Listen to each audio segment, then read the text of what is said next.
He dumped his wife to marry a slay queen. Listen well, my friend, because this one will test your heart. If a man must choose between the woman who wiped his tears when life was dry and the woman who made Instagram clap for him, who should he protect? If a mansion shines at night, but the foundation is full of secrets, which wall will fall first? And if looks quiet like a whisper, can pride hear it before the police knock? Keep your mind open and watch how one small decision can scatter a whole city. And if you're just joining us, hit that subscribe button and give this video a thumbs up and turn on the notification bell so you never miss a story like this one. I am the storyteller, and this is what happened in Lagos. Mr. John started as a simple man, a hustler with dust on his shoes and prayers on his lips. He lived in a one-room face me I face you in Ajangbadi, where the corridors smelled of kerosene and fresh akara. His wife Ebere was that kind of woman you don't find twice. Soft voice, strong hands, clear eyes that never lie. She would wake before the cocks, tie wrapper, boil water and bless him with. Go home and come back with joy. They had little, but that little felt big because peace was inside. On Saturdays, they washed clothes together, turned them on the line, laughed when Amatan breeze misbehaved. When money was short, Ebere turned Gary to celebration and soup to miracle. She kept a small book where she wrote their dreams like shopping list, start a provision shop, buy a small car, had a second room, travel to Enugu for Christmas. When rain fell and the window leaked, Ebere would hold a bow and say, "One day the only thing leaking in this house will be good news." That one day came quicker than anybody expected. John learned plumbing from an old master in Mile 2. God called to fix a burst pipe in brand new site in Lekki. He went with his rusty toolbox, thinking small, and met problems big enough to drown a football field. John worked with speed and sense. He traced the lines like a map reader and changed pipes like a surgeon. A white-haired investor in fine Akara watched him, impressed. "Young man," the oga said, "you are smart. Who do you work with?" "Sir, it's just me and God," John answered. The man laughed and gave him a contract on the spot. From that day, John's life moved from keke speed to express. Money began to visit like an important guest. He opened a company, J-Flow Engineering. He hired boys from the area and put his logo on a Hilux. New clothes came. New friends too. Ebere danced in the kitchen and upgraded their pots to a taller one. She begged him to save, to buy modest, to keep a quiet life. "We have worked too hard to shout," she said, "but Lagos loves show, and soon show loved John." It started like a joke, one birthday table at a VI lounge, then one shiny watch with diamonds that blinked like traffic lights. The night I saw the change clearly, the DJ was playing amapiano and the hair smelled like perfume and pepper soup. She walked in like a headline. Pinkybee, a slay queen, the type that makes people whisper, "Who be this?" Her hair fixed like she was born with it, her nails painted like sunrise. Her shape, well, you know the kind of shape that makes tailors start tracing with a ruler in the hair. She had followers like a small country and captions that carried thunder. The first time she called John Big Fish, he smiled in a way Ebere had never seen. Pinkybee was a storm in lipstick. She would post, "Soft life or nothing," and people would run to like it. She wore confidence like rapper and moved like the room belonged to her. When John paid for a gold bottle, the camera caught them both. The video found its way online and Lagos shouted, "Couple goals." That night, Ebere called her husband and asked, "Are you safe?" He said, "Very." She said, "I love you." He replied, "Love you too." But his voice was far, like it was calling from across Third Mainland Bridge. Before long, companions became excuses. John started coming home late with perfume that did not smell like Ebere. He talked and laughed at jokes Ebere could not see. He bought a penthouse in Lekki Phase 1 with a glass that could see the lagoon and silence that could break a marriage. Ebere entered her house the first time and felt like a visitor inside her own journey. When she tried to arrange the kitchen, Pinkybee laughed and said, "Auntie, drop it. The staff will handle." Staff? A word bigger than Ebere's pay and smaller than her dignity. Then the announcement landed like thunder. John wanted a second wife. The press release came from his own mouth in the parlor with marble floors. "Ebere, you know I love you," he began, and the moment he said that, she knew something unloved was coming. "But culture allows men to marry more than one." It's just for companionship. No big deal. No big deal. A phrase men use when the deal is bigger than their courage. Ebere looked at him, at the new Agbada, at the new phone, at the new friends, and prayed for the old John to come back home. The introduction for Pinkybee happened at a hidden garden in Ikoyi, where champagne flowed like advice and cameras were everywhere. Pinkybee wore a dress that hugged her future and walked like she had rehearsed it. Ebere stood at a corner, greeting aunties that greeted her with pity and lips that smelled of gossip. Someone whispered, "Is that the first wife?" Another replied, "Fine girl, but too quiet. Lagos no dey reward quiet." After the ceremony, everything changed gear. Pinkybee moved in like a brand new app, and Ebere became outdated software.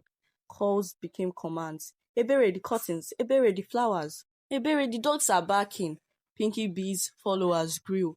Her body and lifestyle turned her into a billboard for people that liked to stare. She loved the camera like it was a person, and the camera loved her back. She would make live videos from the kitchen and say, "See my home, see my peace," while Ebere washed plates just outside the frame. If Ebere coughed, Pinkybee posted, "Some people are allergic to soft life." The comments laughed and threw fire emojis. John followed the laugh. He signed papers he did not read and smiled for pictures he did not want to keep.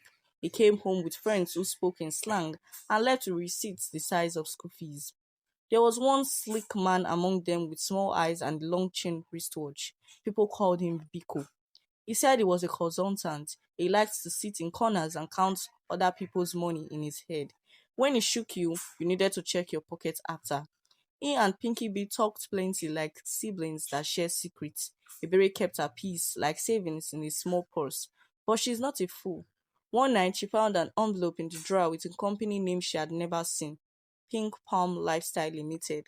The letter inside said some of John's properties had been transferred to a subsidiary of Pink Palm for brand synergy and reputation safety.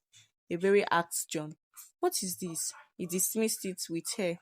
"Don't worry, it's packaging." But one day, packaging becomes baggage. While all this was going on, Ebere refused to let bitterness bite her. She took a small loan from a cooperative in Oshodi and started making chin-chin and zobo with a label that carried her smile, Ebere Fresh. She sold to neighbors, then to offices, then to dispatch riders who loved how her drinks stayed cold even when Lagos sun misbehaved. She watched YouTube in the night and learned basic bookkeeping.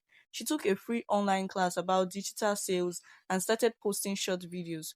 Good morning from Ebere Fresh. Taste that feels like home. People loved it. While Pinkybee was trending for red carpet, Ebere was trending quietly for red drink.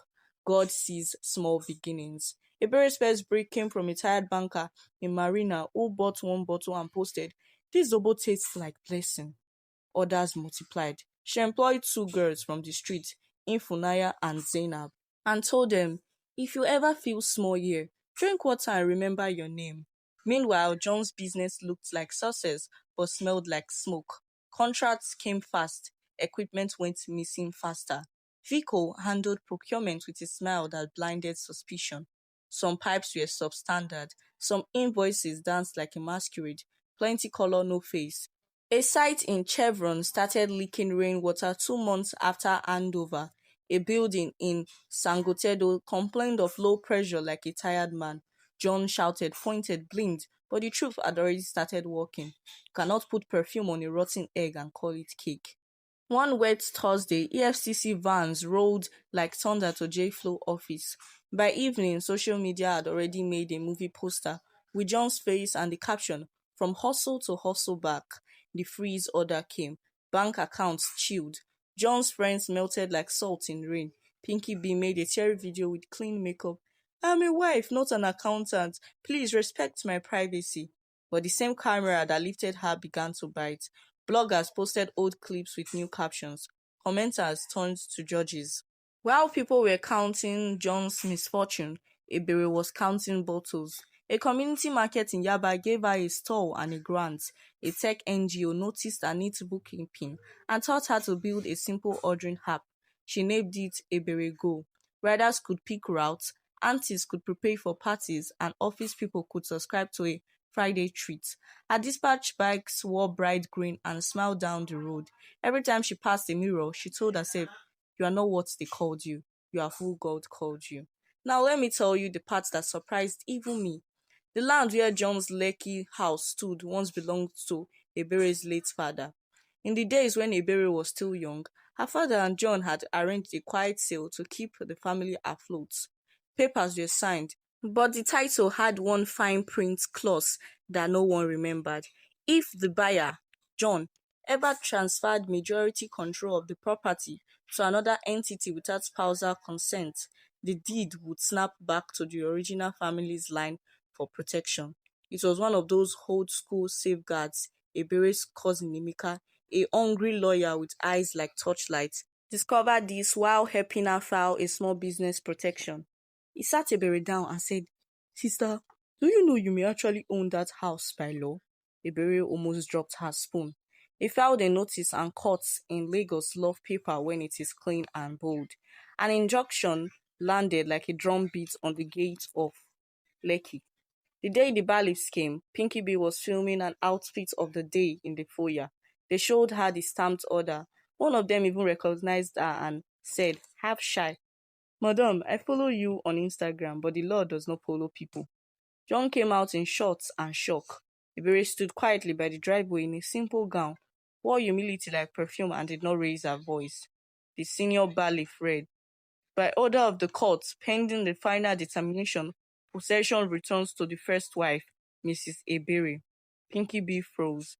The world stopped long enough for people to understand how seasons change. The security men looked at one another. The cooks held their hands. Even the dogs went quiet. News ran faster than electricity. Some said, "Ebere has jazz." Others said, "No, it is just paper and patience." That evening, John knocked on a door he used to push without greeting. He sat on a chair in Ebere's new parlor and cried like a boy who found out pride cannot parent. "I am sorry," he said. "I don't even know how to start. The money, the noise, the years from strangers.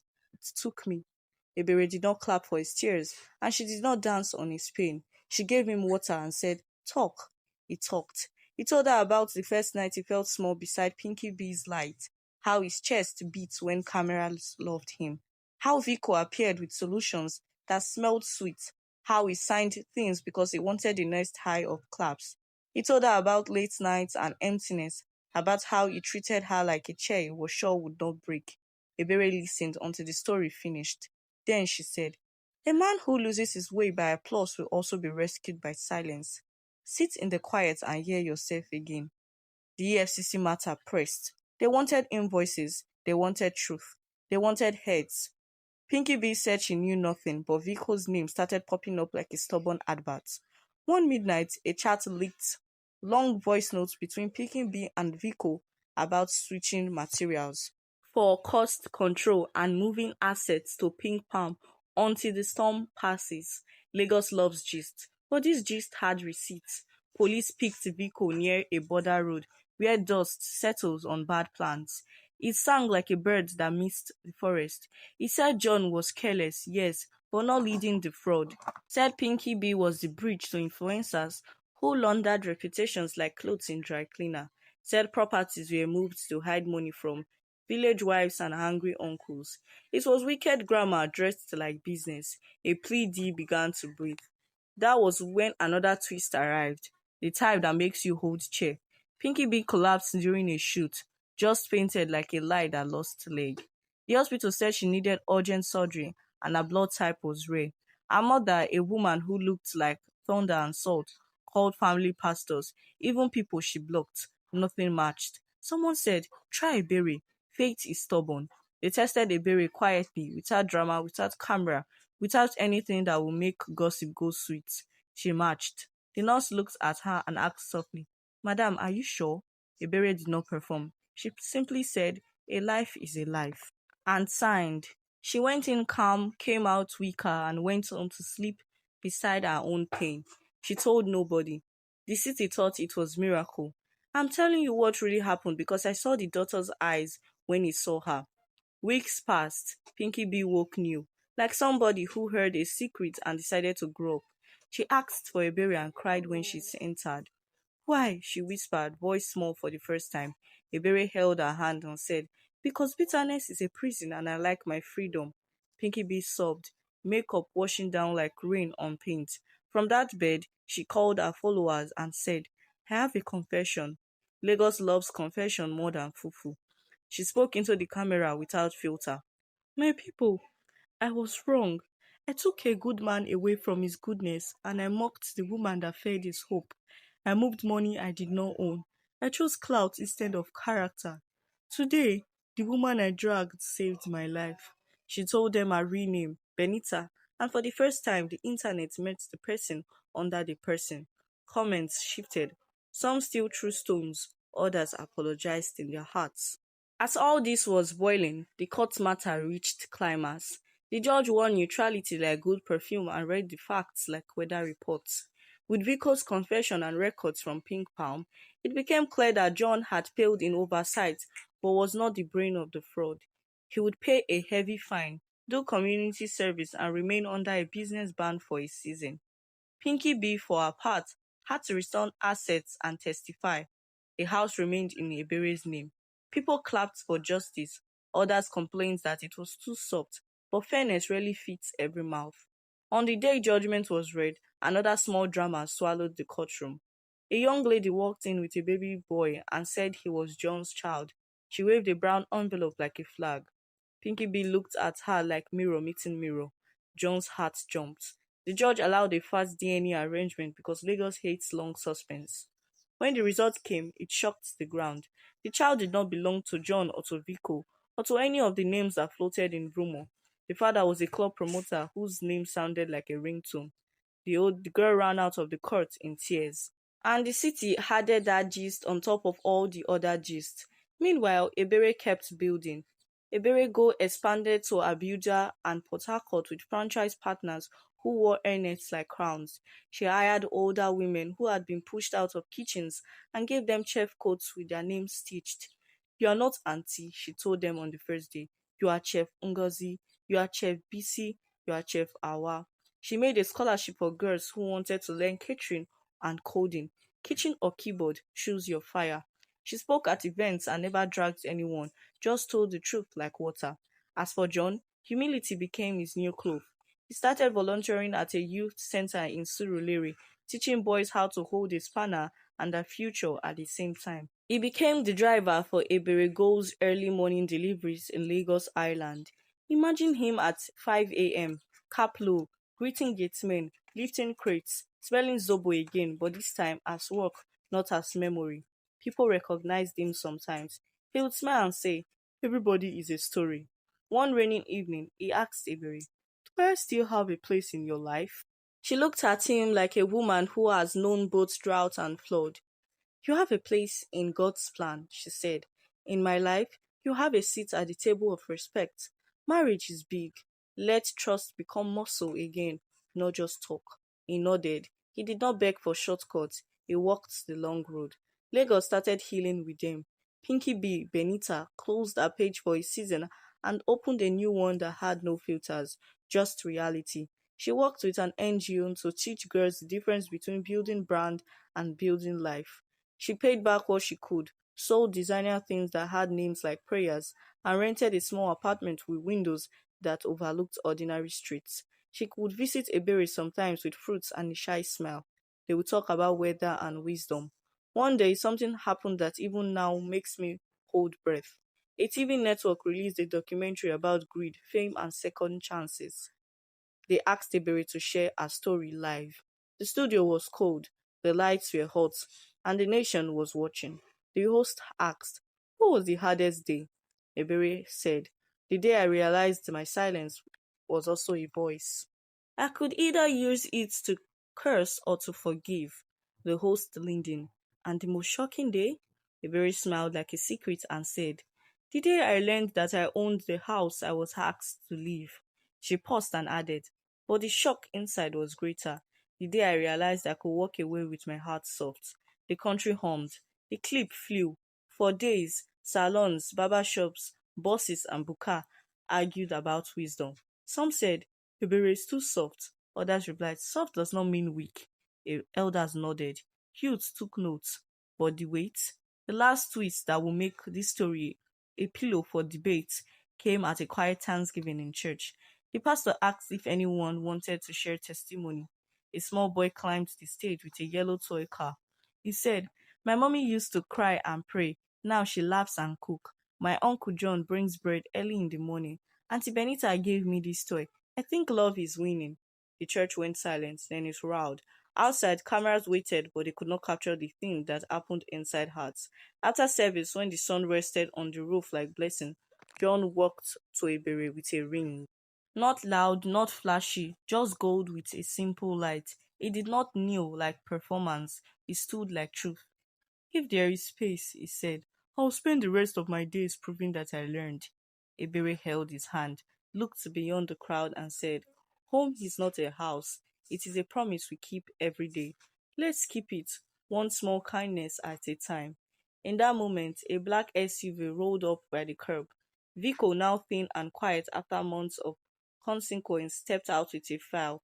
He had come with one last letter from EFCC confirming the final release of John's ban after service completed, and inside the file was something nobody expected: an apology letter he wrote to Ebere the same day she saved Benita.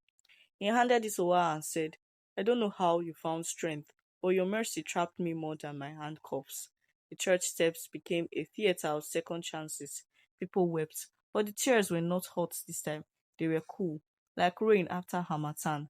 Now here is the ending that shook Lagos for days and will live in your mouth if you don't close it. A week later, a private clip leaked.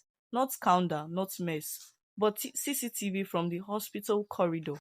It showed a slim woman in a hospital gown moving slowly after surgery, pressing a note into the nurse's hand. The timestamp matched the night of Benita's operation. The nurse later confirmed the note said, "Please don't mention my name. Let grace speak louder than gossip." The woman in the video was Ebere. Not a news crew, not a blogger, just a camera that had no intention of becoming a witness. The city saw it. The same commenters who once wrote fire now wrote flowers. The same mouths that laughed at village wife now whispered mother of wisdom. People argued for days because they had never seen power used like that, to save someone who publicly tried to replace you, and then to hide the saving so nobody could clap. Some called it weakness, many called it strength, but everybody called it unforgettable. And John? He stood beside her in the market one bright morning, carrying crates and peas, when a young boy asked him, "Uncle, is this the end of your story?" John smiled, pointed at Ebere arranging bottles that caught the sun, and said, "No, this is the beginning of my learning. The end already happened the day I chose applause over character. What you're seeing now is resurrection." Lagos moved on, but it carried their story like a song. The mansion in Lekki became a home where recipes and repentance lived together. Ebere Go vans hummed like happy bees. Benita's class is filled up with girls who used to believe future is the same as future. Vike took a job teaching ex-offenders how to work with their hands. And sometimes when rain washed the city clean, you could find John and Ebere on the balcony sharing warm puff-puff and quiet jokes, while the lagoon pretended it didn't know their names. If you ever forget this tale, remember just this: money can buy a mattress but not sleep. Fame can buy applause but not respect. Beauty can buy attention but not character. And love? Real love does not rush to be right, it rushes to be kind. That was how Nemesis reached the slay life and humbled the proud. That was how a poor man who forgot the taste of small beginnings learned it again. And that was how a woman named Ebere turned pain into a school and let a whole country enroll. I'm the storyteller. If you learned anything, hold it tight. If you think you would have chosen differently, pray for the day you will have to prove it. And if you ever meet a quiet woman in a busy city, greet her with respect. She might be the pillar holding up a house that once tried to throw her out. The end. The moral lesson of this story is that true love, patience, and good character will always outlast money, beauty, and fake fame. Ebere, the humble wife, proved that dignity and kindness are stronger than slay life and applause. John learned too late that neglecting a faithful partner for temporary pleasure only leads to regret. Pinkybee discovered that filters and followers cannot replace honesty. The lesson is clear: never abandon the person who stood by you in your days of struggle. because the one who chases your wealth may not stand when the storm comes. Please leave a comment, like, share, and don't forget to subscribe. Thanks for watching.